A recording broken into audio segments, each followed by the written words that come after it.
is where the real talk starts.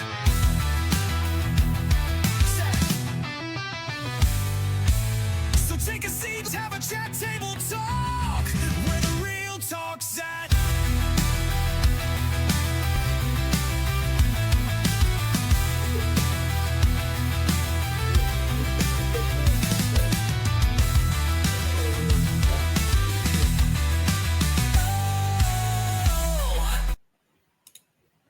Good evening, everybody. We're glad you're here tonight. Last couple of weeks have been going over man of faith, faith that has action and that sort of stuff. Tonight we're doing a woman of faith and the biblical aspects of it. We invited my wife to give us the principles of that because it's coming from a woman of faith. She's not perfect by all means, and neither am I, neither is Chris. Don't tell everybody. Lord. So starting next Friday, we're going to go have the video be live starting on Friday that we did today, which is Saturday, so that Saturday's video don't take away from it. So we are just going to upload it on Friday. You'll see it on Friday, and Saturday will be live. Also starting next Saturday, we're going to go live to Facebook. We wanted to make sure we had all the kinks and the quirks and everything worked out, audio, video. Tonight's going to be the real test because we're back to having 3 people again. But we'll see how this microphone does. So, do tell us the woman of faith.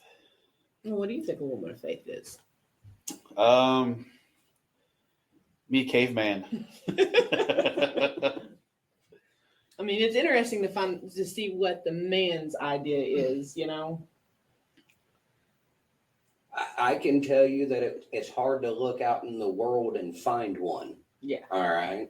Now, not being judgmental or anything like that. I have referred, because I talk to a lot of people in a lot of different contexts. I have referred many females. Like if you feel like life is messed up, go to the Word. But if you want to get into your role as a female, especially a female in the Word, Proverbs 31. Yep, I was going to touch base on that. I knew you was, and that's why I'm just bringing that up. Basically, I'm going to sit here and nod and comment and let you smile and wave. Yeah, smile and wave, boys. Smile and wave. I do have a couple of thoughts that I'm going to inject in there from time to time because I can't sit here and shut up. But for the most part, as the woman of faith, that is the best I've got as an observational standpoint, not being a woman myself. I'm talking about things that I haven't personally experienced. So that's why we're leaving it to you.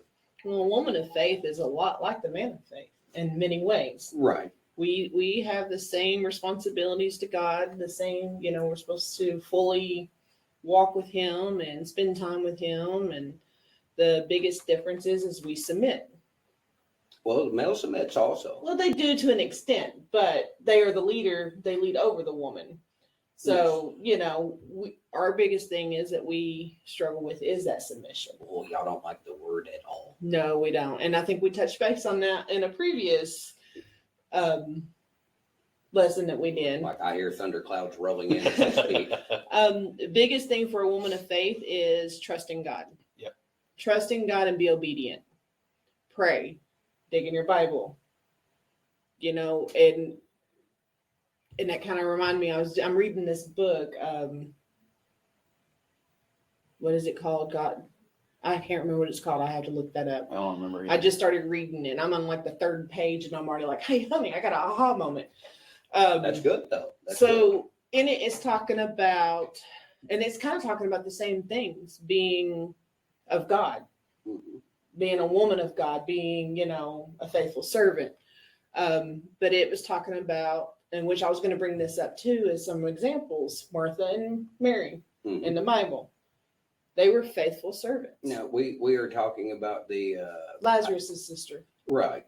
Now, were these the same ladies that Martha pitched a fit when Mary was washing Jesus's feet? Yes. Okay. Yes. Because there's so many Marys, I don't always get them, She was throwing a fit because she's doing more than the other, wasn't it? Yes. Yeah. She was in there working, making the meal. And Mary was, listening. being with Jesus. Yeah. She was spending spending time with the Lord, and and women do have different gifts and different ways of honoring God, and Martha's was by doing the daily chores, the cooking, and all of that. And Mary was like, I just want to listen.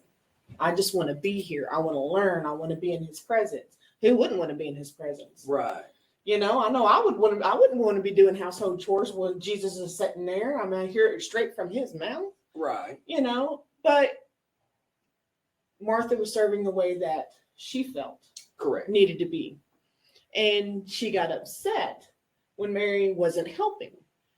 So this book brought this to my attention, and I never really thought of it that way before. Because what did he say to her, Martha?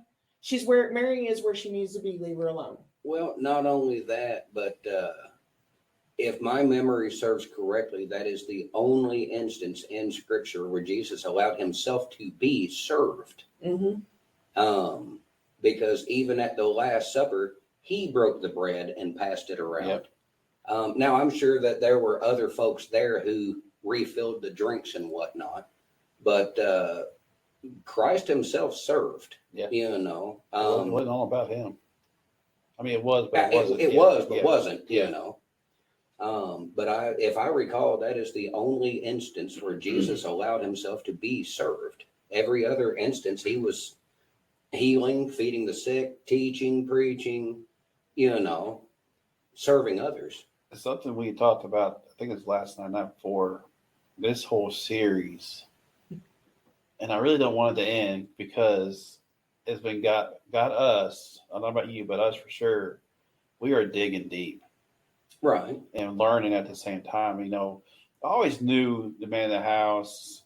Well, not really knew, but I knew of the comment or quote, whatever you want to call it. The Right. commandment. The command, of- yeah. The man of the house. I always knew, but when we decided to do this, it was like going through kindergarten again. Well, and it goes back to what we'd mentioned before. As parents, followers, believers of Jesus, we are to teach our children what Yeah. that means, and that has fallen away in the world we're living in now. I posted something on Facebook. I reshared a meme, and it said something to the effect of,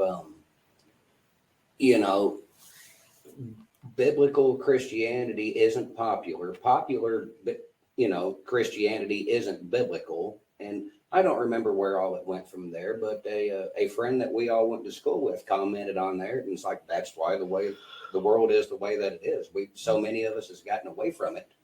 Well, and we can blame it on society, and the world is completely I different even than blame what it on the apathy of previous generations. There are things going on in the world today that maybe our parents' generation and their parents' generation would have said, no, it'll never happen. right. And here we are. It's happening like it's never happened before. Right. Yeah. But what it boils down to is we can say, oh, well, our parents never taught us, their parents never taught them. Well, if we're actually followers of Christ and we're digging in that word, it shouldn't matter. Well, there's that, because you are correct. Yes, it is supposed to be handed down, and we are supposed to be taught.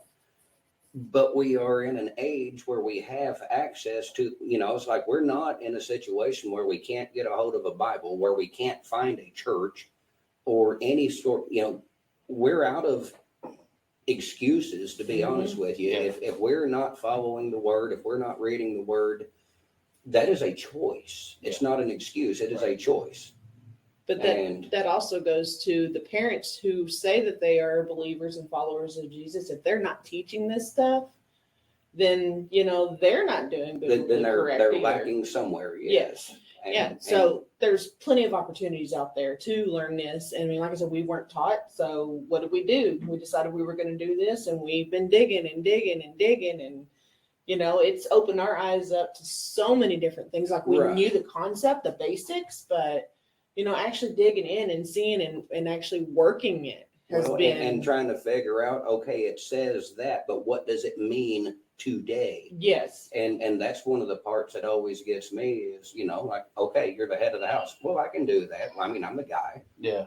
But when you start digging into the responsibility that is heaped on top of that, and the cause and effect and consequences. Like, God, take this cup from me. I don't want it. Mhm. You know, and because there's nothing about it that's easy. The accountability is different for the husband than the wife. That's exactly where it's at. And that's where the struggle, I mean, and it puts a lot of pressure on the man. And, and I know I can speak for Ken because I see it. When he messes up, I can just see it. Like, he gets upset. I mean, there's been times where he'll cry and I failed you. Well, I let you down. I'm like, the- no, you haven't. The biggest You're still problem trying. and this is not between you two, but one of the biggest problems on that aspect, and it might be a completely different podcast. So, but nobody cares about the man's struggle. Yeah. A few months ago, it was a female that we all went to school with. I don't throw names out here, so get over it. She sent me a message a couple months ago. Hey, I hope you're doing all right. It's Men's Mental Health Awareness Month. I was like, let me explain to you how little that, I was like, I appreciate it, but let me explain to you how little anybody cares about that. We don't know that we have a month. Right. I didn't know it was a I thing. didn't either. I had no idea. 44 years old, and I didn't know we had a month. Well, that should be a holiday. You would think so, but nobody cares. But I mean, That's Father's and- Day and Mother's Day. Right. and it is true. Which I really mean, ends up being Mother's Day. I was like, Right. even Father's Day and Mother's Day, like Mother's Day, the women get celebrated way more than the fathers, But if the fathers generally being on the Father's leaders, Day, we're still serving the mother. yeah, We're the one manning the grill. Yeah. Which, don't get me wrong, I'm not sharing my grill. I just Well- started sharing with the boys. I That's try what to they make have to it. learn. Yeah. I do try to make it about him. I really do. And Hey, what do you want to eat? It's your the day, stupid thing and I'll is cook that, it. and I know we're severely off topic, but I do want to get this out. As our society has progressed, even you attempting to make it about him, we're uncomfortable with that because we don't get that kind of attention. Yeah. Mhm. We don't know how to react. You could wake up in the mornings like, hey, the day is all about you. What do you want?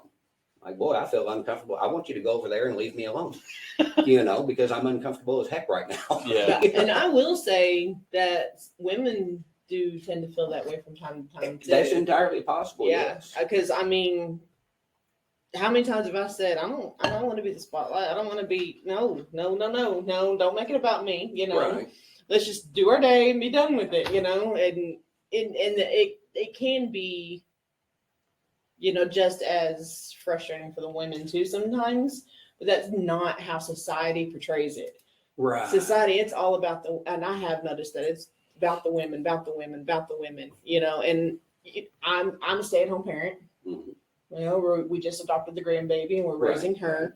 My daughter, love her. She's a stay-at-home parent. And I see all of these things. And yes, being a stay-at-home mom is more than a full-time job. It is. Oh, yeah. It's harder than having a full-time job. In many ways, yes, because it's constant. There's no break. Well, there's. I was going with that, and it's not that. Of course, being a parent is a 24-hour-a-day job. Yes. Being a caregiver is a 24. Like they're. And don't get me wrong, I will make comments that don't always portray things in the best light. But I will tell you flat out, especially like the caregivers. I've visited nursing homes. I, over the years, have dated several. This area, almost every female has been a CNA at some point, so that's not uncommon. And I can't do it. I'm not going to do it. You can't pay me enough to do it. Like there's certain aspects, and like this is not just for me. Like all of my guy friends, we have talked about this and we agree. There are certain words and phrases that the females come home and say is like, I'll die fine if I never hear that come out of your mouth again. Like I don't want to hear the word uncircumcised ever again. It's in the Bible. It is, but it's the context, but again, we have gotten severely off topic. So where are we at with the woman of faith? Well, I was going to go back up to that. All I was going to say is, focusing more on the women. something that I watch my daughter do, and I absolutely love it. And Right. I try to do it as well. She does make comments, hey, pay attention to the mom at home. She's exhausted, she's overwhelmed, she's this. Right. But in the next post, it'll be my husband goes and he works hard for his family. He provides for his family. So she gives him that credit as well. And there, it does need to be.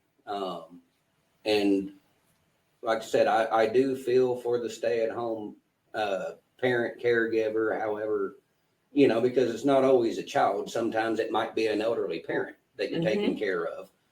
And, I mean, it is a 24/7 job, and we can be realistic.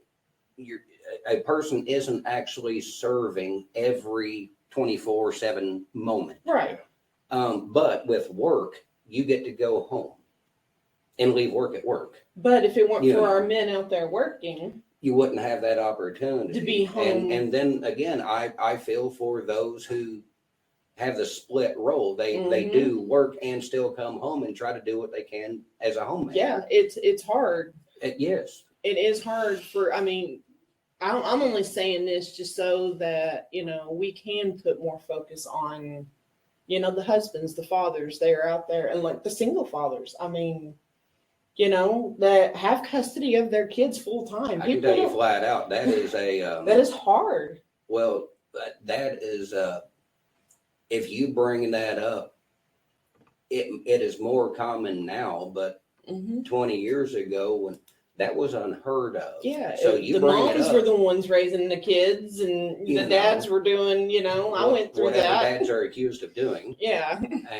And sometimes it's correct. I'm not trying to scapegoat anything, but when you bring up the fathers that have been in that position, it's unheard of. Nobody even believes you. It's not talked about enough. No, it's not. You know. And when the reason for that is because if the father got the custody, there's something wrong with the woman, and our society cannot handle that concept. Well, there's some women who aren't meant to be parents. I'm not going to saying. disagree with you. I mean, You know. I've lived through that personally myself, Right. twice now. I mean, there's a reason why we've got a granddaughter we're raising. Right. And then, my own birth mother gave me up. So, there's just some, there are some fathers who make way better parents than mothers ever do. I mean, it just, and I think as a society, we need to start focusing equally, men and women. It takes a community. It takes both, and there is a strong, and don't get me wrong, in no way am I trying to downplay the role of the mother, the wife.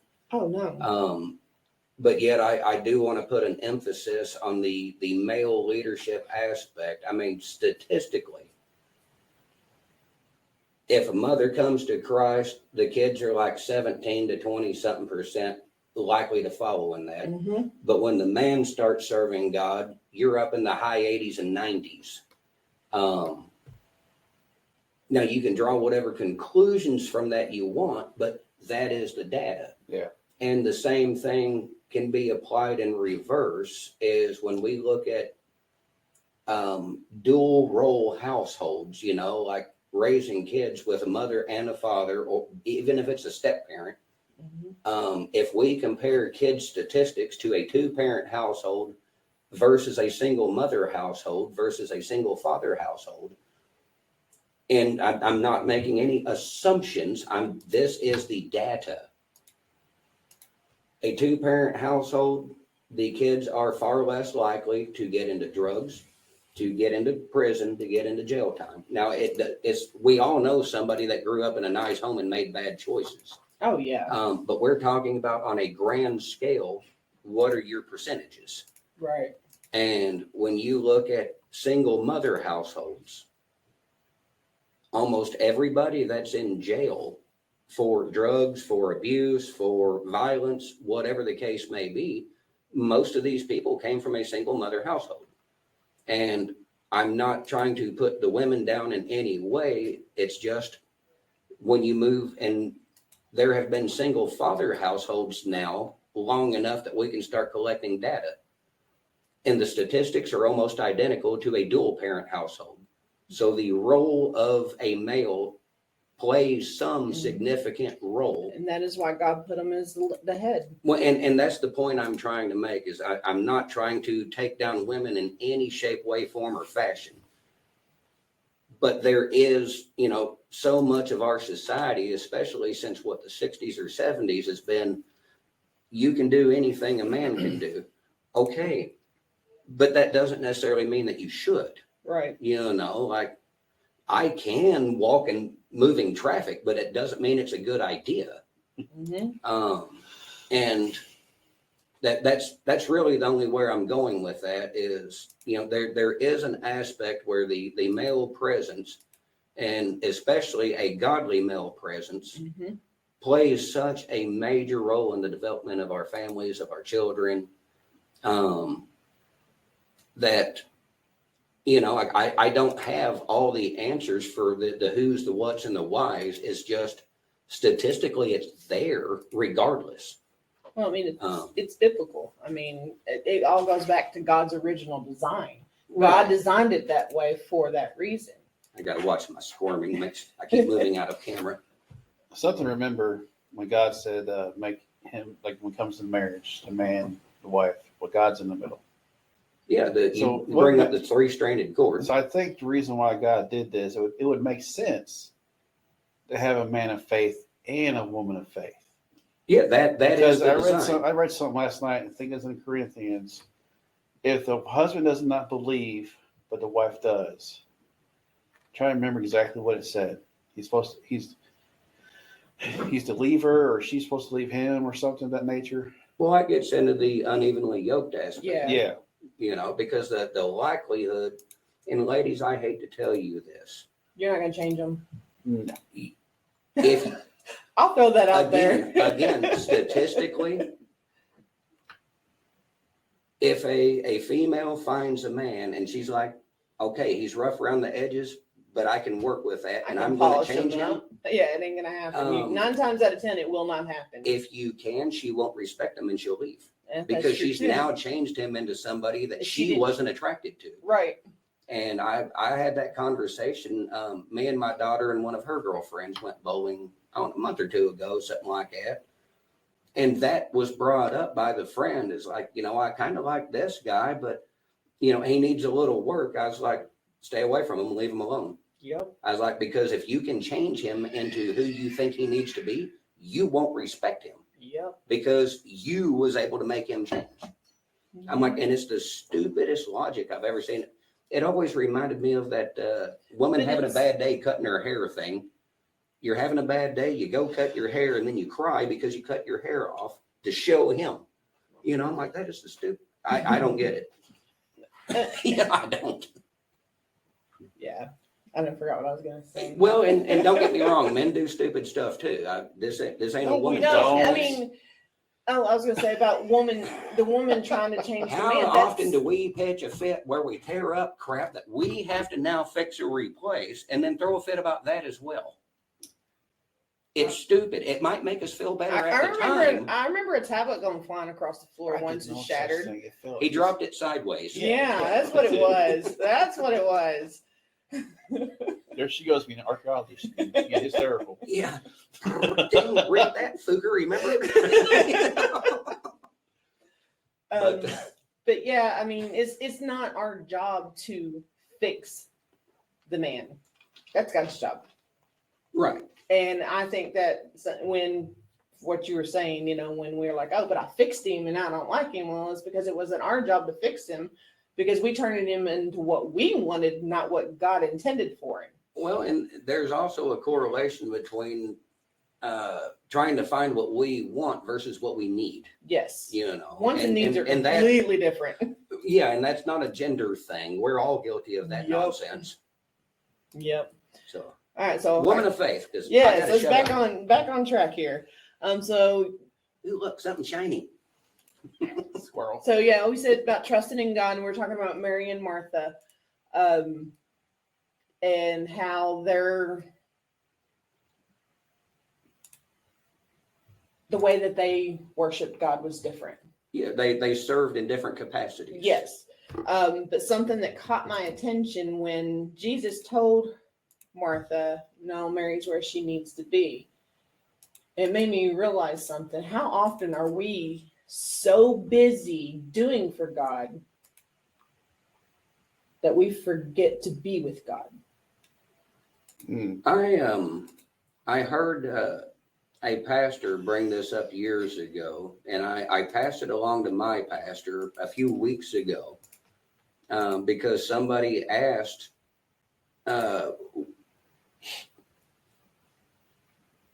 how was it worded?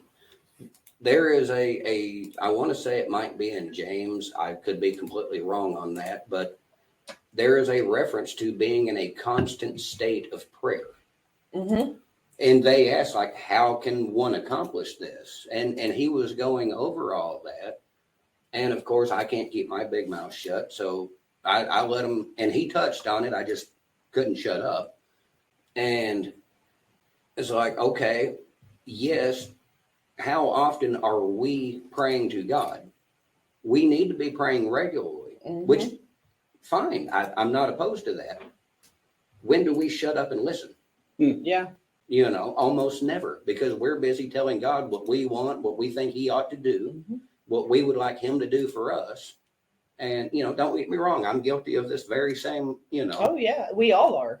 I mean, we are, and that's what I was telling him. I said it kind of made me think. You know, we're starting this new podcast and stuff, and you know, we don't want to get too busy doing for God that we forget to be with God. Right. Whether right. it is by prayer, Bible study, you know, or like you said, simply just sitting and listening, Be still. being still. Yes. I And can't. I think that's our. I think a lot of it is we want to do our little prayer, we want to do our little Bible study, and then we just want to go. Okay, Go we're right done. back about our life. Yeah, we're done. And a lot of times church is the same way. We go on Sunday, we top off the tank, and then we go back to everyday life Mhm. for the rest of the week. And guys, that's why a lot of folks say the church and the Christians are hypocritical. Yeah.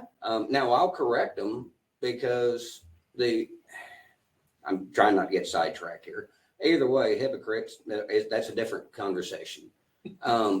But Why it says heaven. we are supposed to be the church. We are not Yeah. supposed to go to church and get a refill and a top off. Yep.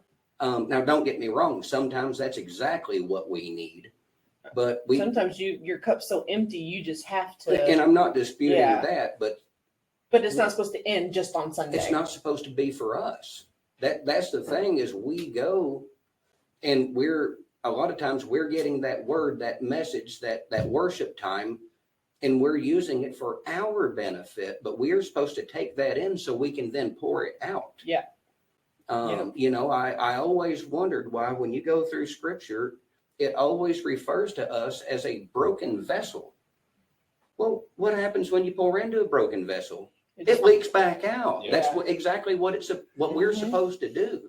Is we're supposed to take in the Spirit. We're supposed to take in the Word, the message, and we're supposed to Go and let share it it. drip as We're we're supposed to plant those seeds, and right. You know, that's what God calls all of us to do. Man or woman, we're supposed to spread His word. right, You know, there's no. and we're also supposed to live it. Yes. You know, Yeah, definitely. I talk about that a lot. Our walk and our talks matching. Definitely, that's a big one for me because it's so easy to talk it and not walk it. it's very that is the easiest part, to be That's honest when that with you. consistency comes in, or complacency comes in. Yeah. I just had two big words. I don't know where they came from. Anyways, it's just getting complacent. It's so easy. You do your daily routine, your weekly task, and like me and her were talking earlier. You know, during the week when I'm working, because I have certain days off, I go to work, come home, we eat dinner, we go to bed. Yeah. Watch TV for an hour or so, spend time with the kids and the baby. But it seems like we're doing Bible time on the weekends. And that's it. Well, Right. It seems like. well, I read my Bible app every night before I go to I bed. said we. Now, as a couple together, yeah, that's what we got to work on, that togetherness. Read on it out loud. Yeah. Well, he's usually snoring, so. Well, here's what's He funny can learn is, through osmosis. Place a Bible on his head. like I told her today, I said there's a lot of things I need to work on, and I saw a TikTok video, and there's 10 steps, and I will share it on our post here after this video. I don't remember all of them, but one of them was praying together and doing Bible study together as a man and wife. Yeah. And that's something I need to work on as a husband. My wife does Bible study every night. I do mine. She does hers. And that's it. And what's funny is, as we're talking about the biblical things of the wife, the family, the husband and wife, 1 Corinthians chapter 7 leaps in my mind. I don't know if it was a God thing, but I read it last night and it's like, whoa.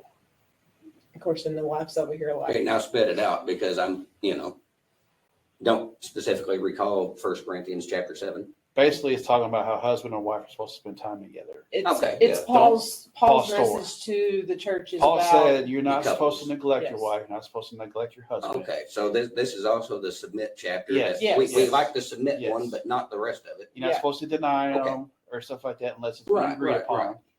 And I'm reading this, and then I'm like, well, didn't that Proverbs say the same thing?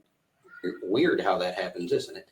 There's a lot of things that are mentioned multiple times in the Bible, but that's for a reason. It's like a nuisance, but not in a It's bad not way. a nuisance. It's But not a in a bad way. reminder. It's Yeah. like, hey, this was Right. important, so it's going to be repeated multiple times. God said, I told you to do this. Okay, you didn't get it here. I'm going to tell you over here. Mhm. Oh, it's in the Old chapter 2? Well, guess what? It's in the New Testament also.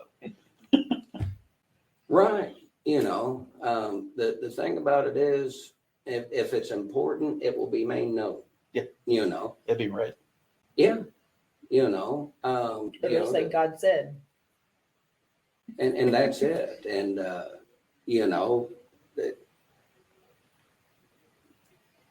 if you're feeling like there's being pressure put on you to do this, that's a good thing. It's annoying as can be at the time, It's called conviction.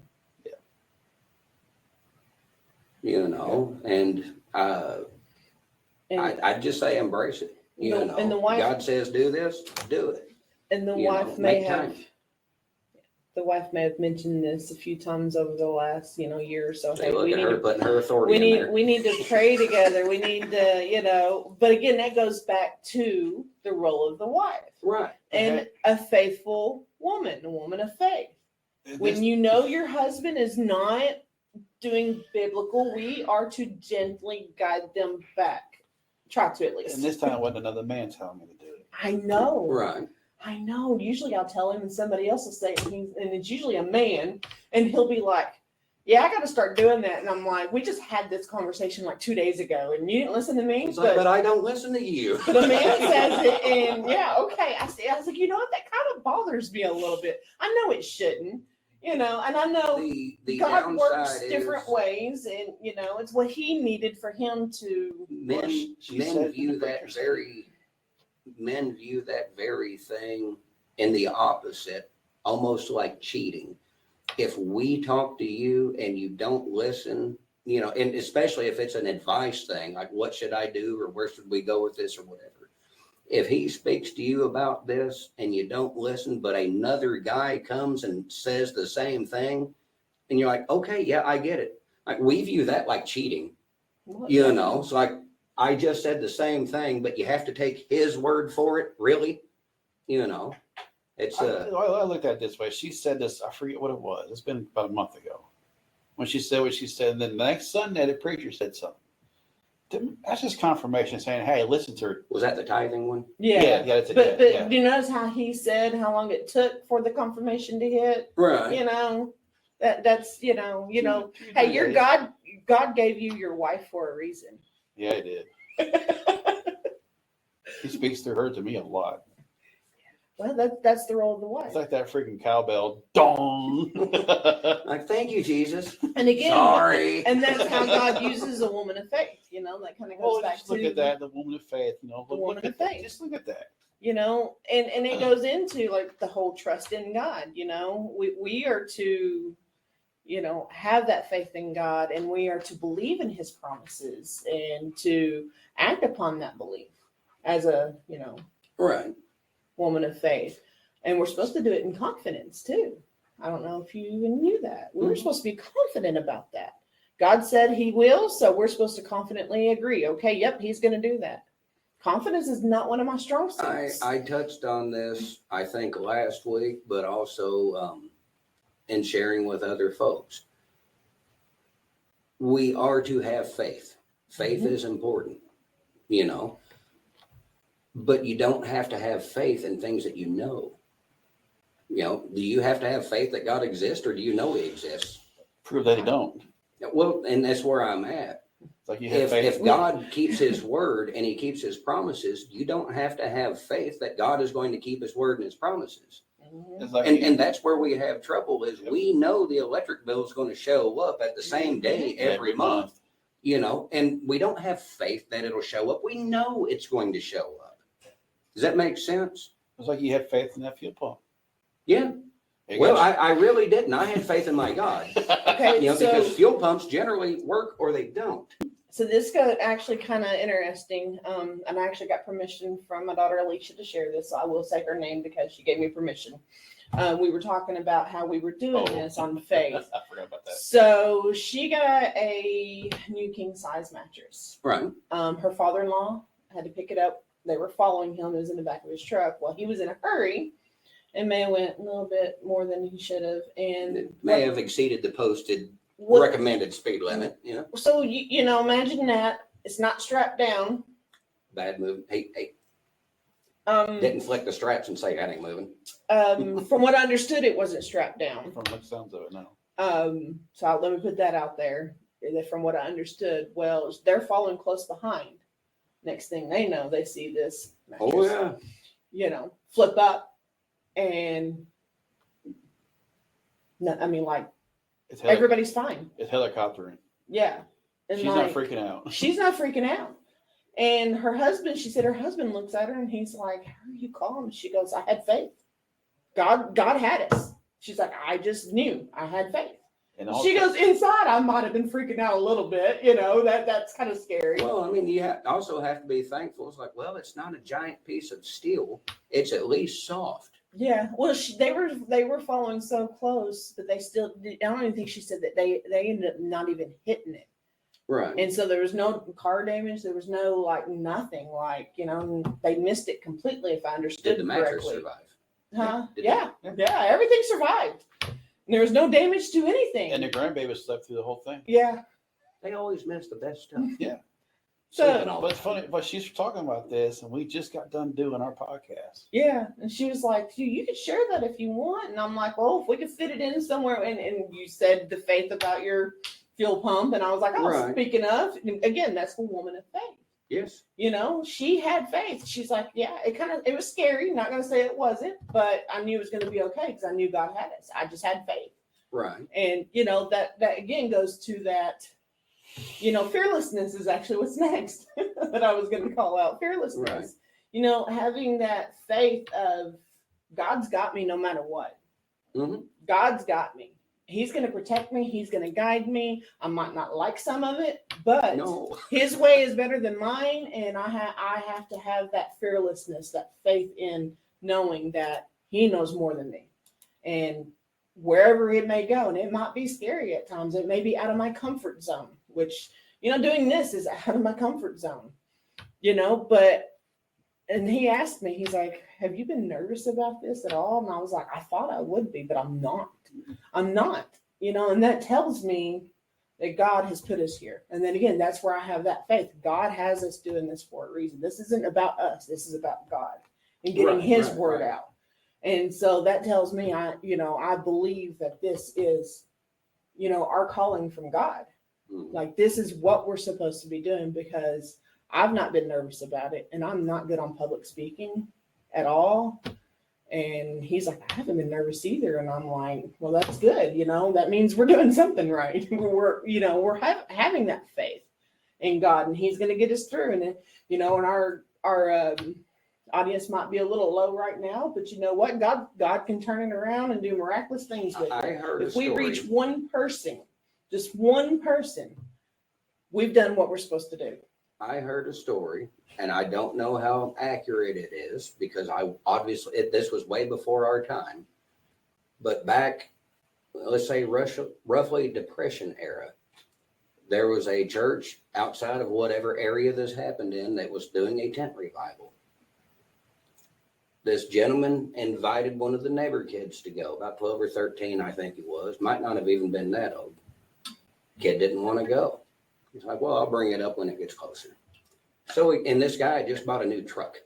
You know, of course, back then their vehicles were not everywhere. Right. So he comes back by and he's like, I want to take you to this tent revival. He's like, I'll go if you let me drive the truck. Well, this was pre-driver's license, so he agreed. They go to this tent revival, and I don't know if it happened for one day or all week because they used to do that sort of thing back then. And the way I understood the story is however long this tent revival went, they know of only one person that gave their life to Christ. And it was that boy who turned out to be Billy Graham. I remember that. You know, so the people of that tent revival might have looked at that as a failure. Right. But when you look at the long-term picture, Oh yeah. you know, and I feel the same way on this podcast is, to me, it's not about the follower. It's not about how many, because if just one, it's worth it. Yeah. You know, if we can share a message that Mm-hmm. either puts somebody into a spot of correction, brings them back to Christ, gets them seeking Christ. Or maybe just teaches them something like with us, with this, we never knew. It gets them under a moment of conviction, or understanding for that matter. Yeah. It's worth it. It's because I enjoy speaking on it anyway. Mhm. And, you know, as these topics come up, well, we're learning, Yeah. you know, and like I said, that this is as much for us as it is for everybody else. Absolutely. Yeah. But not in a self-grandizing way. I Right. mean, it's not about popularity. It's not Mm-mm. you know. And that's why I said this isn't our podcast. This is God's. right. You know, we're just trying to do what He called us to do. That's all we're trying to do. We didn't start this. He just said, "Hey, this is what I want you to do." And we're like, "I don't know about this." And He's like, "Nope, this is what I said." And we're like, "Okay, it's what we're doing." I mean, it's not, you know, it's not about us. And that's what I said. Right. If we, you know, I know that we don't have a lot right now, but you know what? God's got a plan, and it's His plan, and And He knows what He's doing. as it said, if it turns out to be only one, That's right. we have no idea what the impact of that one may or may not be. Yep. So, you know, like our job, and it's something that we I've heard pastors talk about this, and I don't remember the specific verse, but Jesus spoke in red about, you know, you plant the seed. Well, actually, a lot of times you're just sprinkling the seed. You're not really even planting. And some of it falls on good, The wheat- fertile, soft The wheat and ground. the tares. Well, not that. Some of it falls on rocky, rooted Oh, ground. there was Some two of it- different ones. That's right. All right. And a lot of times as Christians, we know we're supposed to plant the seed, but then we take on the role of gardener. That's not our job. Our job is to plant the seed. And Gotta water it. if that seed starts to take, 9 bets on 10, it's somebody else's job to cultivate that. Right.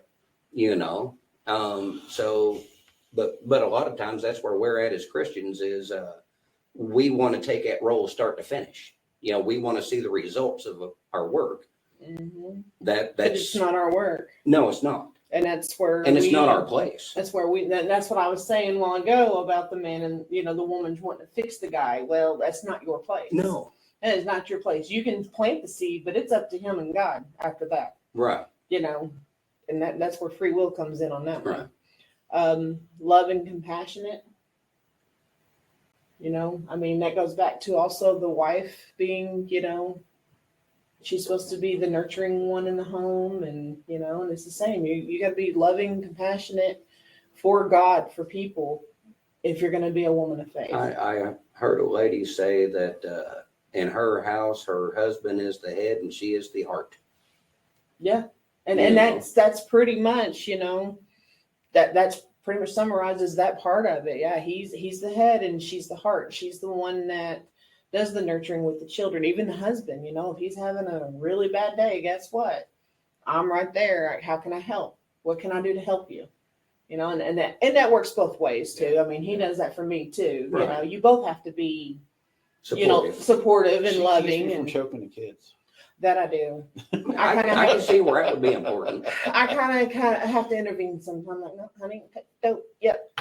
She won't let me sell them. No, I can't let Oh, them. it's illegal to sell. We've had several people offer to You buy can them. give them away for free. No, we're not getting rid of my kids. Not until they're old enough to go. Well, we spoke Then about this there's last the door. week. They are y'all's kids. He's just getting rid of his half. Yeah. They're still yours. But here's the thing: if we are one, they're just as much mine as they are his, and there is no half. They are just There as is much, no half you know. because we are one. Well, then it's not yours either. And he's the head. Hey, we'll just send them to your house until they're old enough to come back. Fine. I think he might enjoy having Gabe around because he's always wanting to work. That might not be okay, too No, bad. I love the boys and the grandbaby. I love it all. I love all of our kids, including the what they call them, prodigal. The the prodigal. prodigals. Right, Yeah, yeah. we have a prodigal. Yeah. But we pray for them and all that good stuff, and we wish that both of them be a woman of faith. We got one that's working on it. Both of you are. I am too. And it was funny when we were telling her and her husband the principles of being man of the house. And he's like, "See, I control you." I was like, "That is not what that means." Right. Of course, he was just joking, The funny thing is a man of God is not going to, for lack of better term, when he points out, when he says, when he dictates, so to speak, if he's a man of God and a man of faith, he's not putting her in a position that's disobedient to God. He's not, if he's walking his walk, he's not going to tell her anything that's going to put her in a position of sin and danger and, Mm-hmm. and the And he's stupid thing ultimately is, responsible for making sure that she knows, her and the children know God. And well, there is that, and I heard another lady say, and she was on the subject of the whole submission and everybody's foot draws up, that she's like, honey, sometimes his correction is his protection, because Mhm. what you don't realize is sometimes he's protecting you from you. yeah, Ooh, that's a hard one. Yes. and it's very hard for us women to hear it. Yeah. It Well, is. Well, and But again, that goes- Let's not make this a one-sided thing, though, because Back and as forth, guys growing up, we think we're full grown at like 12, Yeah. and of course, mentally, in a lot of ways, we are, because our self-improvement kind of stops at toilet training. But beyond that, But we women get that mature same faster. we get that same correction from the men in our life. It's like, hey, we want to do this, and they're like, no, you're stupid, and we're going to do it differently because you don't know the results of your actions yet. So we get it too. Yeah. Yeah. And we will get it from other men of faith, and sometimes we get it from y'all. Yeah. Yeah. I mean, but So I'm just pointing out that it's not always it's not a one-sided affair. oh no, it's definitely and not. it's usually hard to chew. Yeah, I mean, and a lot of it with the roles are not one-sided. They're just not, I mean, Right. like, because I was writing the blog and I was putting that in there, and it says that, the man is supposed to, is responsible for the emotional, spiritual, and protection, Right. but it also goes back to the woman's role is also responsible for the emotional and spiritual, Mhm. so you work together. Yeah. It's a togetherness. It's not just, oh, well, these are your chores and these are mine. And, no, you work together to make it work. Well, and y'all are supposed to be of one accord. Yeah. That does not mean that y'all are going to agree on every single instance under the sun, No. but it does mean that y'all are supposed to work together to come to a beneficial outcome. Yep. Which means that neither one of you is always going to get your way And, in a and, situation. and there are times that, we'll discuss it, we'll pray on it. And he's like, nope, this is what I feel like, and I'm like, okay, there's no getting mad about it. I'm like, I don't agree with it, but hey, you know what? God put you in charge for a reason, and he's going to talk to you about some things that he's not going to talk to me because you are the head. Right. So, I don't know what's being said to you. I just know that this is how I see it. And, what I think should be done, and you take it and do what you feel like you need to do based on what God's telling you. And I mean, there's been many times he's like, well, what do you think? And I'm like, well, this is what I think, but talk to God. Right. Talk to God. That's pray on it. See what he says. Whatever God leads you to do, I support it. And that is hard. But again, that goes back to, being a woman of faith. You have to have faith not only in God, but But in you your have husband. your husband. You have to make sure, I mean, if you truly believe that God puts you two together as man and wife, then you have to believe that that man's from God. And if you can't trust your husband, And, then you and it's can't not trust your job to rule him, right. Then you can't have faith in God and not your husband if God puts you together. Right. You just can't do that. You have to have, you have to have faith in both. And having faith in your husband does start with having faith in God. Right. It really right. does. You have to start there. You have to build that relationship with God first. And then he will show you how to be a wife. I'm glad I have a woman of faith that wants to ride with a teenager at the permit. I'm teaching him to drive instead of, because I'm a little bit more calmer about it. Be still. All being still, sitting there tapping my foot. Break, break, break, break, break. She's saying it for me. Right. But he's not doing too bad. But, He's not. with a woman of faith, though, also, when it comes to situations like that, and it's good to have that strong woman that's not afraid to do the things that the man. But I'm also home. You work.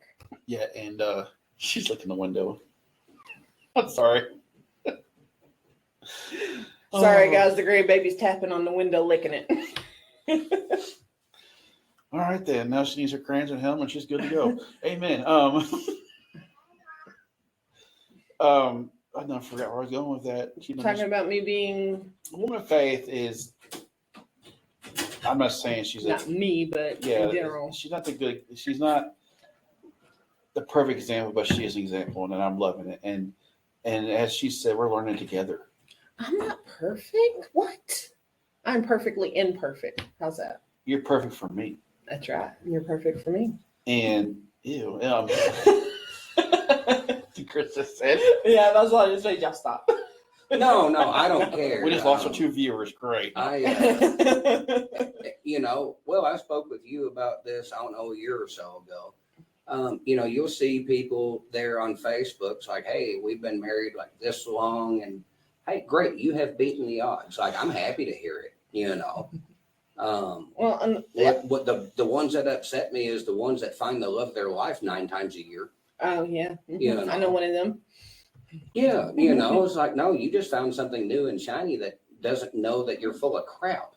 Yep. Um, But as soon as they find out, guess what? They go too. Right. Well, and that's the thing. And getting back on the woman of faith, like we spoke about men of faith, and we have examples in the Bible. We have Joseph. We have, who was it that became Israel? Jacob? Yes. Yes. Most of his sons, we have Isaac and Esau. We have, Solomon, David. And then coming into the New Testament, I mean, Paul started out killing Christians. Yeah. We have example after example. And then when we look at the woman of faith, well, you brought up the Mary and Martha from the New Testament. And you said those were Lazarus sisters. Yes. The same that Yes. 4 days dead. So it's Yes. day 5 you have to watch. Because Christ was down 3, Lazarus was 4. So I'm going to say day 5 is probably that's when you should worry. Yeah. But do we have other examples of women of faith? Rahab, Yes. which she was the one at Jericho, correct? She was the one that hid the Hid the spies. yes, the spies in her home. She was a prostitute, but she hid the spies in her home that were, and weren't they angels? I think they were actually Israelites that I can't remember. There was we're going to have to dig back into Yeah. that one. but And- yeah, and I mean she was a prostitute and still had faith Right. in God's they- word. Right. Mary, Both of them. Jesus' mother. I mean, Right. what kind of faith does that take? you're a virgin, but hey, guess what? in a you're gonna have a society that baby. would have killed her. Yes. That's what a lot of people don't get, Engaged is to a man. that he had every right to disown her. Yes. And not only that, but my understanding is that when this all took place, she was likely 12 to 14. Yeah. All right. So culturally, from her parents, she could have been booted completely, if not stoned to death. Joseph, got a lot of names going on. Mm-hmm. He had every right to politely walk away, or he could have pressed for a stoning. Yeah. So her faith was technically a death sentence. Yeah. And then we have, okay, so we've got that Mary. Then Mary Magdalene, She was possessed. what was it, 6, 7? 7, I think it was 7 demons that she was possessed with. And Reminds me of some people I know. Yeah. So, You probably know them too. Yeah. the woman with the Eyes issue, roll back, head spins, pea soup goes everywhere. the woman with the issue of the blood. Yeah. I mean, all she said, if I just touch his garment, And that is an amount of faith. just the tip of his garment, and I will be healed. That is that is a humbling demonstration of faith, that I don't even have to speak to him. I don't have to follow the decrees of the religion. I knew if I could just touch the hem of his garment, Mm-hmm. then that would be sufficient. Yeah. And we don't have that kind of faith in today's society. Mm-mm. We No. really don't. So what about like Ruth and Naomi? Yeah. So if Joaz is looking for Boaz, Yeah. you kind of, if you want to be a woman she, of faith, She turned away from her whole religion yes. and said, your God will be my God. I go where you go. And my understanding, I want to dig more into that one because I ran across something, and some of the reels, There's 2 daughter-in-laws. Right. And Ruth's husband had passed, or not Ruth's, wow. Naomi's. Yeah, her Yeah, husband had, she's the mother-in-law. yeah, her husband had passed, and then both of her sons had passed. So Right. it left the 3 of them as widows, and she's like, well, I'm just going to go back to Jerusalem, my home.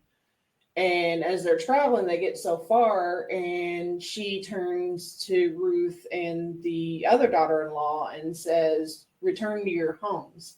Basically, I've got nothing more that I can do for Right. you. Just go back to your families. They can take care of you because I don't know how I'm going to. Right. And the one did leave, but Ruth was like, no, you are my mother. I'm staying with you. Right. And your God will become my God. And I'm not leaving your side. And that's basically kind of how that, Well, the what piqued my interest, this reel said that the way Naomi told Ruth to present herself before Boaz went against every bit of her upbringing. yeah. Like she went at the door and prostrated herself. Oh, yeah. Yeah. I remember that. And, it's like, ladies, Lay down beside him when he's That's- asleep. that's where you get your Boaz. You don't get your Boaz by being Jezebel. You don't get your Boaz by, because, and don't get me wrong, there are a few ladies mentioned in the Bible that aren't painted in a good light. Yeah. There's some guys in the Bible not painted very well either, so let's not get offended here. But all of these things are examples. Ruth sets a positive example. Naomi sets a positive example. The Proverbs 31 sets a positive example. Yes. Rahab, even being a prostitute, showed a positive example. Mary Magdalene, like there are women who stood prominent roles. I'm trying to remember the story. Who was the woman that Jesus said would be remembered? I'm trying to remember what it is because her name is never even brought up, but her one act of faith. I remember hearing that. And I can't remember the specific story. I guess No, I I should think have. her name was mentioned at one point. It but very well could I be. can't remember. Yeah, I don't remember. And then we talked about this one the other night because I was like, hang on. Am I reading this right? Right, The Canaanite right. woman, Right. when she was begging him to heal her daughter who was possessed. Right. And he was like, it's not right to take the children's bread and toss it to the dogs. Right. You know, and I was like, am I reading this the way that, I'm reading this? Because that's kind of harsh. Well, it's like we discussed, modern Christianity and even atheists and agnostics will say, well, Jesus taught love. He taught acceptance. He taught tolerance. I'm like, have you even read the Gospels? Right. Like, yeah, he did teach those things, but he was not always nice and polite and never said anything mean or offensive. He regularly called the Pharisees a brood of vipers. Who did he call the son of Satan? Was it Peter or the Pharisee? It might have been both of them, depending on which gospel. One of the disciples, he said, get away from me, Satan. Well, that was Peter. Yeah. Get thee behind me, Satan. That was Yeah. Peter. But he told one of them flat out that, like, you are the son of Satan. And I don't remember specifically which one. And that led, people talking about led me to make a post. It's like everybody talks about loving Jesus, healing Jesus, kind Jesus. Y'all have completely forgotten Gangster Jesus. Chasing with whips and flipping tables Jesus. There was a gangster Jesus too. Yes. Yeah, I mean, he's the original OG. But yeah, he's basically telling her, because I was like, am I reading this correctly? Was he basically telling her that you're not a Jew, you're a Gentile, so you're basically don't deserve the bread? Well, there was a lot of Like, animosity between the Canaanites also. Why do I give you the bread of life? If you're not a Jew, basically. Right. And then she's like, well, even the dogs eat the crumbs that fall from the master's table. And he said with her faith that her daughter would be healed, and she was healed instantly. Well, not only that, but he questioned her and she pursued it. Yeah. That was, to me, and of course, that didn't come to mind while we were speaking about it the other day. But she didn't tuck tail and run. Right. She's like, I want this. And she pursued. I have faith that you can do this for her no matter who I am. And he will. Yes. Not just that he could, but that he would.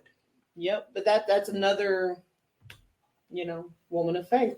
Yeah. The scripture is plumb full of, like we hear so much, and you touched on this. We hear so much nonsense about, well, the man's got dominion and it's just control and he's trying to do all this evilness, and I'm just going to stop there because it's all horse poop. But tell me, why is the Bible chock full of females who are in many ways heroes of the faith? Well, how many? Was it Rebecca that helped lead the New Testament church? There was one in the end, and for Paul, he was helping. She was actually mentioned too as a woman of faith. She was one of the ones that was taking the letters to the church for him, to one of the churches for him. Yes, I can't remember her name, but she was also considered a woman of faith. And then you've got the married couple that were out teaching God's word. I can't remember them either. See, my brain. That's there in Acts, right? Yeah. I think so. Now we're not talking about the married couple that lied about their tithe. No. That's a whole different. Yeah, their family line stopped then. Yes. Yeah. No. This is. They came across somebody preaching just what he knew, and so they took him in. Yeah. And educated him. And educate him again, man and woman of faith. Right. They educated him so he could go out and. Was that not Rebecca and no, and Ananias? No, was not Rebecca. I can't remember. It was a different name. That's why I can't. Yeah, we'll have to look into that. What about Sarah? Sarai. Right, yeah. Abraham's wife. Yeah, and see, this story kind of gives me hope because, you know, we go to the I'm not perfect, I'm gonna mess up, I'm gonna fall short. You know, Sarah, she fell short for a moment. The stupid thing is, and like me and DJ spoke going over the men of faith, every man in there that is considered a hero of the Bible, it also lists their mistakes. The only one that didn't have any mistakes was Christ himself. Yeah. You know, but Abraham screwed up. I mean, he pimped Sarah out on their travels. Come on, you know. That was funny. That's great. I mean, let's That's face my it. sister. Right, you know, and how many And he kings did or it rulers? twice, and then Like the third one's like, why did you tell me that she was your sister and not your wife? if you remember, further down, it reminds me of Sins of the Father. His son did the same thing with his wife. Yeah. So, You know, like every hero, you know, like David screwed up royally, especially with the Bathsheba incident. You know, Solomon was the wisest that we know of, yeah. and It like was had a still- harem full of women, and still the thing about it is, what is it? Ecclesiastes might be Lamentations. I always get that area confused.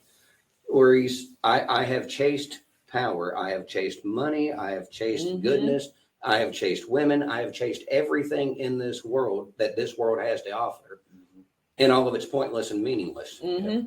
You know, without God, it's all for naught. Yeah. And you know, so I mean, these are stories of people who Who messed, crapped the bed. they You messed know? up, but still found their way back to God, repented, true repentance, not, oh, I'm sorry, and continue doing it. Right. You know, they turned from their sins, and, you know, they still kept the faith that God would forgive them and still Mhm. bless them, even though they knew they messed up. You know, and that's kind of with Sarah, you know, she laughed. God's not going to give me no, but of course, Right. you know, Abraham did too, but, you know, but she's like, I'm going to take it in my own hands. Here's Hagar. Right. Here's my slave. And then she got pregnant immediately and was like, oh, no, I don't like her now, you know? Weird how that happens. Right? You know. So, in your opinion, what does a woman of faith look like? Is there a way to paint the picture?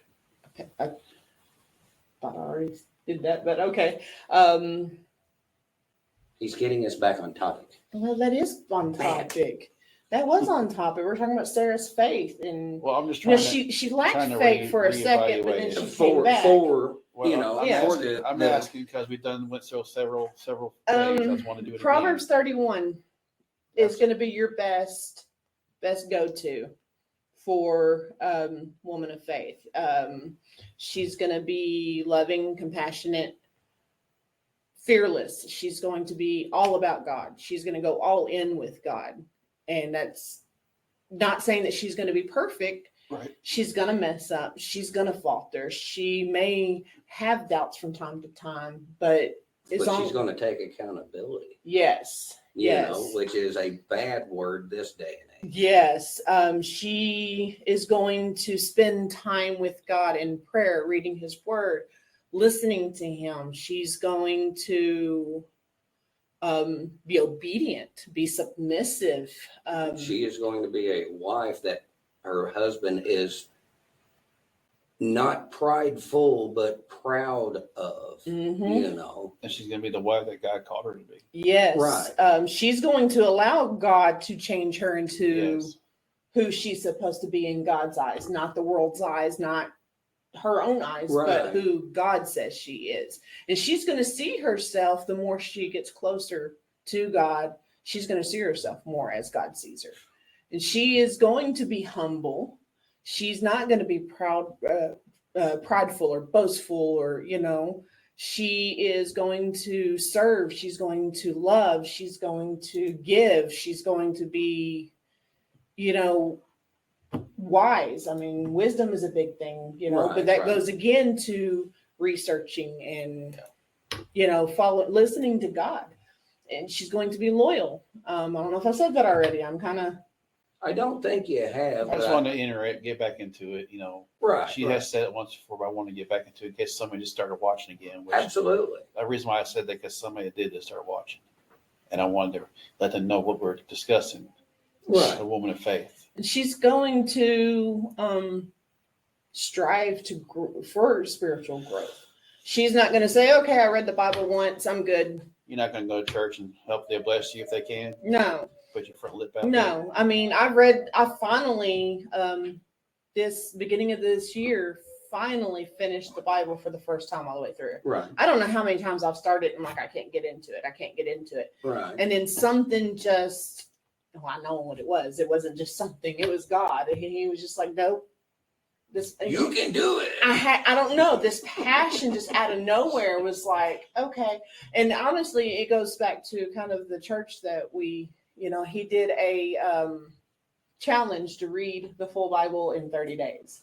Ooh, that's a That was Tough road to hard. hoe. Yes. And I was like, okay, I'm taking this challenge, but it's probably not going to be in 30 days because I have never read it. But Right. I'm going to read the Bible start to finish, however long it takes me. I think it would be easier and my problem is getting through the prophets because they're in no order whatsoever. So the things they're talking about, that's what gives me fits. Now I know that like the book of Daniel, we've heard enough about Daniel that this was after the time of Solomon. It was during the Persian conquest and so on and so forth. And we've all heard about Nebuchadnezzar and the writing on the wall. Mm-hmm. Was it Nebuchadnezzar Yes. the first or second?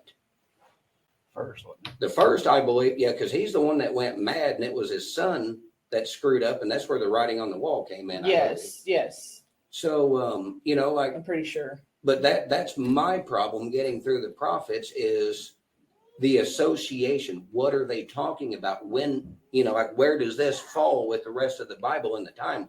Yeah. Because, just saying, hey, Jerusalem, y'all are screwing up and it's going to be bad. Well, okay, but what did they do? Yeah. What specifically are we talking about? That's been my problem. So trying to go through it in a more Chronological order. chronological way, yes. So the first time I read it start to finish. Right. I'm reading it again the second time through, and the Bible app has where you can do it in chronological order. There's an Right. actual plan that you can sign Right. up Yeah, for. I've done that. And I'm reading and that now, and didn't I'm make it like, real far. it's weird though because it's like, okay, this chapter's not here. right. It's like wait, so in a way, it's still kind of confusing because how the chapters are lined up. Yeah, like when you go through the book, the Bible, like Job is almost at Psalms, but chronologically it's about 3/4 of the way through Genesis. Yeah. So okay, that makes a little bit more sense as to like why Job's position was as good as it was and then as bad as it was. Yeah. Because you have a better understanding of when and where this took Yeah. place. Because it was before, Right. the laws were actually, Right.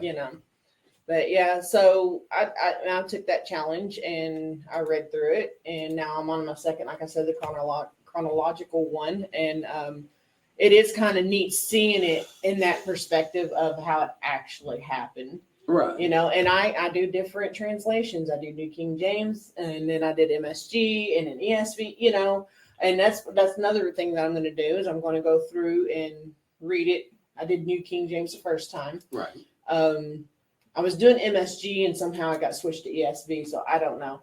But I'm going to read it through with that one, and then I'm going to read it through with different translations because different translations break it down. Some are easier to understand than others, but each time I pray, hey, God, show me what I didn't see the first time. Right. And he right. is showing me different things. I'm like, I don't remember reading that the first time, but maybe it's when I was in bed and kind of half dozing and didn't really, Well, the fun part about the Bible, it's called the living word because every time you read it, you're going to get something out of it that you didn't get the previous time. Yeah. I tell a story. A young lady I dated years ago, She called me one night, like I'm ready for bed. She called me excited, and I'm like, well, who broke in the house? You know, she's like, I feel so stupid. Follow me and I'll make you fishers of men. Mm-hmm. I'm like, yeah. She's like, that never clicked. I always thought, well, why is he going to make them fishermen? They're already fishermen. I mean, they were talking about casting the nets. She's like, it never clicked in my brain. She's like, I've read it since childhood. I'm like, yeah. And then I got fussed at for making her feel stupid because, you know, like she was excited and I wasn't, you know, but How dare you? I know it's my manner, but you know, but it's one of those things that, you know, you'll read it several times and it might not click, but when it does, it makes perfect sense. Yeah. You know, Yeah. and that's going to happen every time you read it. Yep. And that's, you know, part of being, you know. You got it. Sorry, grandbaby's blowing raspberries on the window now. You know, woman of faith is you've got to continuously have that want and that urge. And like I said, I tried many times and just couldn't do it. And then all of a sudden it just, okay, God's like, nope. And I've been praying for, you know, give me a heart for you. I want to have that passion to learn, you know, I need that passion. And it started happening. And now it's like, sometimes I do too much at once and I'm like, okay, I got to back up. And I've got 4 different Bible studies going on in there, plus reading the Bible and doing this. And that's the thing is we all need a heart for worship and a passion to dive deeper. You know, I used to hear Miss Renita say, we are supposed to press in until we can see his face. Yeah. Yeah. All right. And she used to say that and it made no sense to me. But the more I thought about it, like this woman understood things that I didn't, you know, and where was I going with that? But you can't overwhelm yourself because you will mess up your understanding. Yeah. You know, just like everything else, if you're pulled in too many directions at one time, everything suffers. Yeah. And I mean, I was just so excited to like, I had this passion again, you know, finally or again. And I was like, I want to learn everything I can. And I had my daily one reading the Bible from start to finish. I was doing one with him. I was doing one with the teenagers. I was doing one with my daughter because me and her always have one going on now. Right. She lives 2.5 hours away, so we can't really meet face to Right. face. So we do different Bible plans together on there, and we can comment on there if we need to or whatever, and we can call and discuss it. And I love having that. Right. You know, being able to do that with her. And again, that goes back to there's no excuses. These things right here have, you know, the opportunities for you to we do have it. phone technology, video technology, webcam, Skype, you name it. What we have is either opportunity or excuses. Mhm. But I was doing like 4, I was doing, I don't know, 5 of them at a time. And I was like, I can't keep doing this. Like, I'm like overloading my brain. Like, I can't keep track of what I'm reading. So I kind of backed up. We're doing one between the 2 of us. We're going on Revelations, and I have my daughters, and then the one that's, you know, Right. the teenagers kind of slacked off and quit doing it. But, you know, we're We're going about to to start that one. What's it called? Riddick. radical. I can always do it again. Radical. Yeah, radical. We're going to order, he's got one book and we're going to order another, and we're going to try to start doing it together. You know, Right. and that's something I was like, you know, we've got to get back into, you know, I just feel that strongly. If we're going to make this work, especially with this podcast, we've got to be obedient. We've got to, Right. I just want to tell we got to the- pray together, and we got to start Yes. studying together. I want to tell all the husbands out there, I know from experience, if you pray for your wife the night before, she'll wake up in a good mood. Sometimes, most of the time. I It depends mean- on how bad I sleep. I mean, just it don't hurt to try it. I mean, what's the worst going to happen? She wakes up to more devil than she already was, or wakes up saved. I mean, Well- I'd rather she wake up saved and ready to go and conquer the world with God Right. at her side and not in front of her or behind her, like a lot of people say. God's in front of me. No, he's not.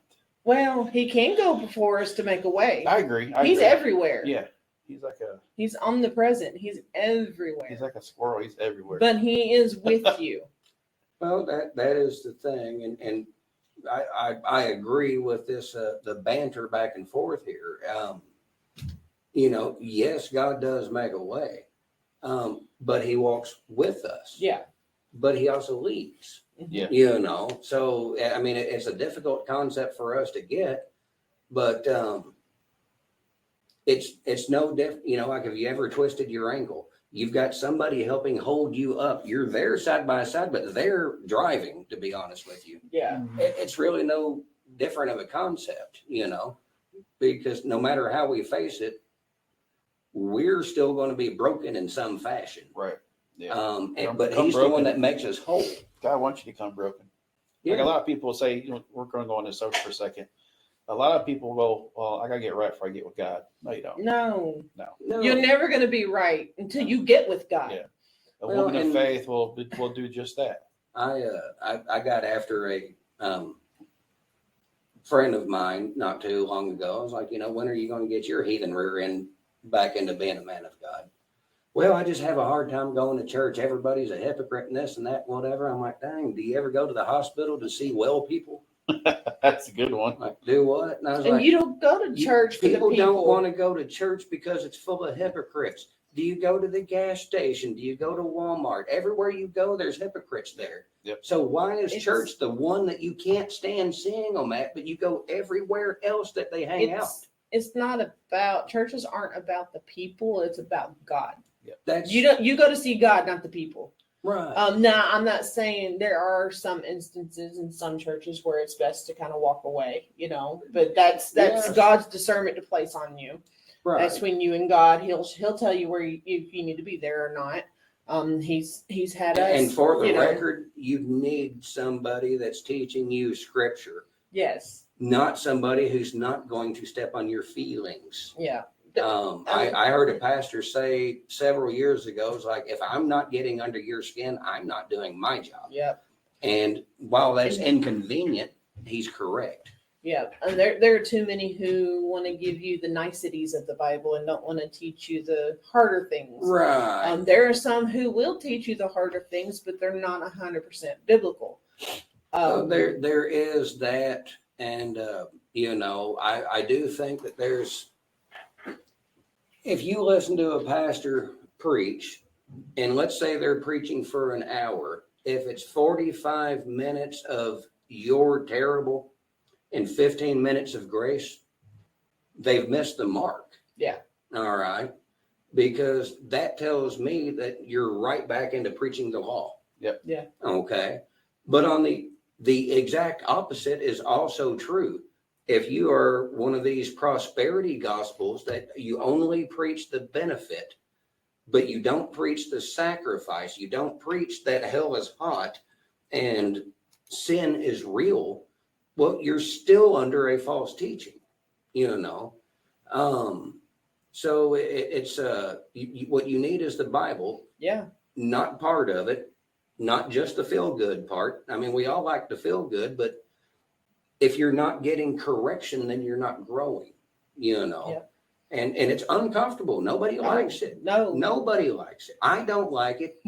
The Mr. and Miss I know. Noy doesn't like it. Nobody likes it. Nobody's like, But like we don't enjoy. It's like, yeah, everything I thought was wrong and I'm a big screw up. No, nobody likes it. but to be, true men and women of faith, you've got to be open-minded to that correction. Yeah. And if you sharpens question it, iron. If you question it, guess what? If it goes against the Bible, it's not true. Yeah. If it goes with the Bible, then you might want to start looking at what's being corrected. And I will even add a footnote there.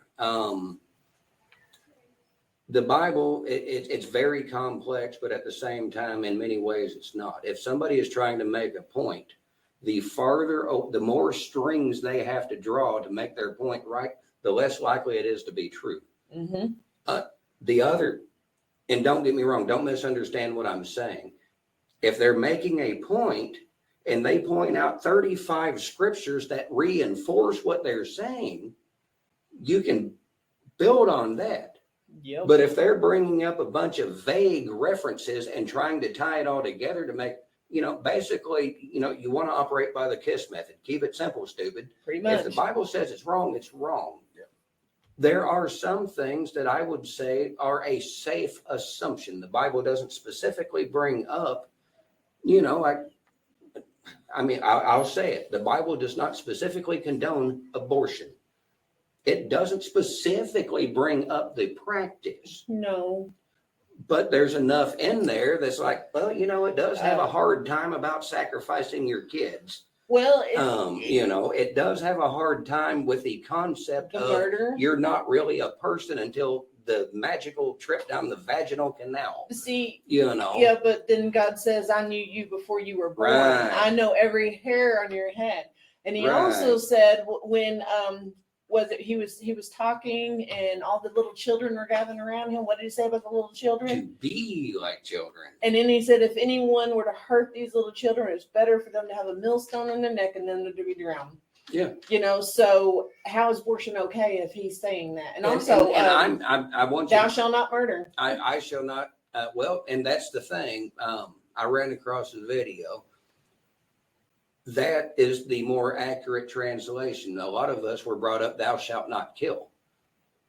Murder is different than killing. Murder is the shedding of innocent blood. Children are innocent, Yeah. and until they reach a point of accountability where they know that they're doing wrong, they're technically innocent. It's the same with, I know of an individual that they refer to special needs people. So like those are God's people. Like they do not have that capacity to know right from wrong, even if they know that throwing a fit will get them their way. They don't have that capacity of understanding. Age of accountability is different based Yeah, on it's a mentality. yeah. I mean, there could be a 7-year-old that could be held accountable based on his understanding of God, where a 12-year-old may not. Right. You And know, the point I was trying to bring up, and I'm not trying to advocate for the process, it's that no, it's not specifically brought up, but neither is your driver's license. right? Or the internet, or Right. any of our electronic stuff Right. that we There's so much that isn't specifically brought up. But the principle is still there. So there are things that we could call a very safe assumption. Mhm. Don't kill your kids. Yeah. I mean, that seems to be a pretty safe assumption. He talks a lot in the Bible about how great the kids are. One thing that But I we did, were supposed to come to him in a childlike manner. yeah. But go ahead. Go ahead. One thing that I did forget about what it means to be a woman of faith is virtuous. Now, Go ahead. What does that Go. mean? Virtuous. I'm leaving it alone. Go ahead. Demify it for us. Demify it? Okay, Uneducated. Yeah, crayon version. Virtuous is withholding till marriage. Ooh. It is not giving yourself in any way to a man unless you are married to him, and that is any touching or sexual. I'm going to take Trying it a to step farther, keep this. because I've had this talk with people, and it's what I refer to as virtuous traits. It's more than simply of a sexual nature. You're also honest. You have integrity. Yeah. You are loyal. You are going to be demonstrating qualities of virtue Yep. rather than of a more sinful nature. Yes. It's how you. I mean, it's how you hold yourself. It's how you speak. It's if you're out there and I've got to work on it myself. I'm cussing like a sailor. I'm not being very virtuous. No. And that's something. And I went from not cussing at all until I got this last job that I had before I quit and got the grandbaby, and everybody there was cussing, and it was like. Oh yeah, we'll and drop that it F-bomb like kind it of sprinkles. and I kind of started getting complacent with that, and I started talking like them because guess what? I was around them all the time. The use of foul language, and I get after my daughter about it, and I use it. I shouldn't, but I do. And it's one of those things. Like for me personally, if I'm consciously thinking about trying to quit, it gets worse. Yeah. But yeah, I mean, it's just, I tell people, I was like, the use of foul language is the easiest one to get into and the hardest to break. Yeah, You it know? is. It is. But to be virtuous is just be a woman of, Was I go bowling pretty regular, and there's this couple that comes up there, and I don't remember their names at all, but I see them often enough to howdy. And a couple weeks ago, they were a couple lanes down, and it wasn't real busy. And the lady, she bowled, and apparently it didn't go the way it was supposed to, or whatever. And I thought I heard something, and I'm like, did I really just hear what I think I did? And I couldn't let it go, so I walked over. I'm like, did I just hear a fiddlesticks come out from over here? And she started laughing. It's like, it's better than the alternative. I'm like, I'm not knocking it. I just wanted to make sure I heard what I thought I did. You don't hear that often. No. And like, well, that was a lot better than yelling fornicate real loud. Yeah. So, my hat to her, but not knocking it in any way. If that's what you got to do, fine. So I just Googled, it might be our next podcast, okay, Dun, dun, dun. Family of Faith. Wow. keep the faith going. It may be the last one of this series. I'm going to get them all together. I'm even going to upload the one we had audio issues because you can hear some of it. It's got a little echo in it. That might be something that, our son, because he was wanting to kind of join, that might be a good one for him, considering some of the struggles that he's gone through and where he's at now. Yeah. He's 15 and he's been through some things, and I'm seeing his faith grow more and more. And, so Maybe we get our daughter on there too, maybe. She's not too busy with the grandbaby. Yeah. Because he'll be at work probably. Yeah, he probably I don't know. will. We'll see what happens. But this has been a good one. Yeah. Family, the whole family's got to be faith too. It can't just be the husband and the wife. The kids are not going to We got to teach our know. kids to do right from wrong. Yeah. Follow God, read the Bible. Well, there's that. And as I was getting at earlier, we can look at the Bible for examples of what to do, who, of course, we're all supposed to emulate Christ. Yes. But Jesus that is alone. an unachievable goal. Yeah. And I'm not saying that we should be like Paul or we should be like Abraham, but they're more achievable goals.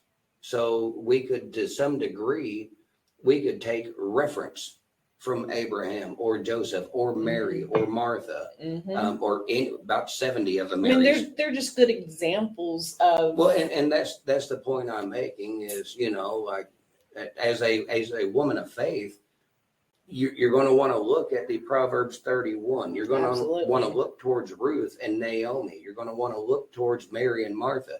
You're going to want to leave Jezebel and Delilah off the menu. Yes. You need to read that so you can be aware.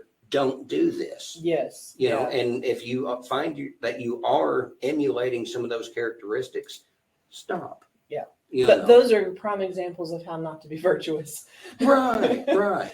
Um, And for the gentleman, it's the same way. If we're looking and we're like, well, Abraham did this and he was screwing up, but I see a strange resemblance. Well, quit.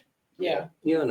We're not to become Ruth or Abraham or Joseph or whoever, but these are more obtainable examples, Yes. because these folks were not perfect. Right. And it's something to, we are to try to model Christ, yes, but these are achievable, like smaller steps, so to speak. Yeah. I mean, and we should be Jesus with skin on, but it's also good to see these stories of all these people Screw up. that God favored. I Yes. mean, he deeply favored a lot of them. Yes. But he wasn't afraid to correct them when they were in the wrong either and say, no. Which again goes against a lot of the modern belief of Jesus is, well, he accepted everybody. I'm like, well, your definition of acceptance and his are, dude, he loved everybody, but he regularly told them, like, hey, you're screwing up and quit sinning. Yeah. I mean, I'm like, he didn't say do your thing. it- He didn't say live your life. He didn't, like there's so much he didn't say. But what did he say? Stop sinning, love God before everybody else. and you know. it shows God's mercy and grace, which is something that we can hold on to, but it also shows that he will correct his children. Yes. He will, but it's up to us to listen. And he will only correct for so long before he's like, okay, I'm done. I mean, wasn't it Solomon? I think Saul. Yeah. Saul. Yeah. I mean, he corrected and corrected and corrected, and he continued to turn away from God. And he's like, okay, I'm done. Well, and And for we're gonna- context, we are talking about King Saul. Yes. Pre-David. We're not Yes. talking about Saul who became Paul. Yeah. Yeah. So, it's up to us as men and women of faith to take that correction and, turn from those things that we aren't supposed to do. And there's multiple characters in the Bible that have said have done just that. I fell short, but God corrected me. I'm back on track. And we can see God's grace and mercy and forgiveness. We can see the blessings he's bestowed on them. And if we strive to be like Jesus, knowingly that we're not perfect and we're going to fall short, that gives us hope. Right. And too often we find ourselves as Jonah. Yeah. Yeah. Yeah. Trying God to run says, away. hey, go talk to these people. No, I don't like them. Yeah. I don't know why you like them. Yeah. It's like, well, I told you to do so anyway. And But I don't want it, And I will say, when I say a woman of faith, Proverbs 31 woman, there is a lot to that. There really is. Yeah, each line packs a punch. Yes. So don't get overwhelmed. Don't You're gonna want to sit down as you read it. Don't stand there. take it one step at a time. Yeah. Work on, and you and God have that conversation. What do I work on first? Because God's going to tell you where you need to work on. But don't try to do it all at once because, I'm still working on it. And that's always going to be a work in progress for me. I'm never going to be, But that is the goal. but that is the goal. Yes. And I'm not saying I'll never be, but and it may not be 100%, but I can get darn close. But it's going to take work and it's going to take time and it's going to take God. And that's pretty much what a woman of faith is. I'm claiming that I can be a Proverbs 31 woman. I will fall short, but with God on my side, I'm going to do the best that I can. And he's got me and he's going to get me through. Amen. Amen. That's what it is. And All right. So with that being said, the grandbaby's getting restless. yep. It's okay. We've been doing this for the longer than I thought we would. It's okay. It's in God's time, not our time. Yep. So, like I said, starting next Friday, you will see this podcast. Then we'll go live on Saturday. Starting next Saturday, we'll be live on Facebook. I think we got everything. I want to say, and we, as in God, included in that too. He's been helping me figure this out, helping us figure this out. Mhm. It's been going good. He's opened some doors up for Yes. us to help us that we didn't even. And speaking of that, I hate to mention this, but when money's tight, you figure things out, or God helps you figure things out. I don't want to brag about spending money or whatever, but I went to a place called Rent One, and they had some laptops in stock. Went there last week, got one, and a couple of days ago they called me and said, "Hey, we have the laptop that you need." And I just want to give them the props for helping me out because they knew what I needed. And it was the same price. Actually, the laptop was cheaper, but it's a better laptop. And they're providing what I need at the price that we can afford. God is providing for us. And what's crazy is, like I was telling you, God talks to us. And I was praying that we get a better laptop because the one I had just wasn't working. Right. And 2-3 days later, I got a phone call saying, "Hey, we got the one that you need." And when I picked it up yesterday, they are providing for us. So, Yeah, he thanked me for it. I said, that wasn't me, that was God. He's like, but you didn't throw a fit about the money being spent. And I said, it's for God. Why would I? Like that's for God. I mean, I see where a lot of women would have that struggle. I'm like, It's like God says do it. I might argue. Even the same thing of tithing. It's like, well, how are we going to make ends meet? Well, that's a faith thing. That's not a Yeah, but I can see certain instances, you know, if Mr. Noyd had come home, was like, hey, I just signed off on a $20 million facility. Yeah, But it's then, for God. And I That could would be an totally see issue. thunderclouds rolling in. but you know, a You know. small payment for a better laptop Which so was we the can, same payment that he already had. Yeah. You know, so it's already budgeted. yeah, like we couldn't, know. you know, like we needed a better laptop for him for this. So, And you got new toys. oh, yeah, he's in love with that laptop. I think he might love it more than me sometimes. Well, put yourself as a screensaver. That's right. Well, we thank y'all for joining us tonight, and we hope to see you next week. We hope to have more people watching, and y'all have a good night. God bless.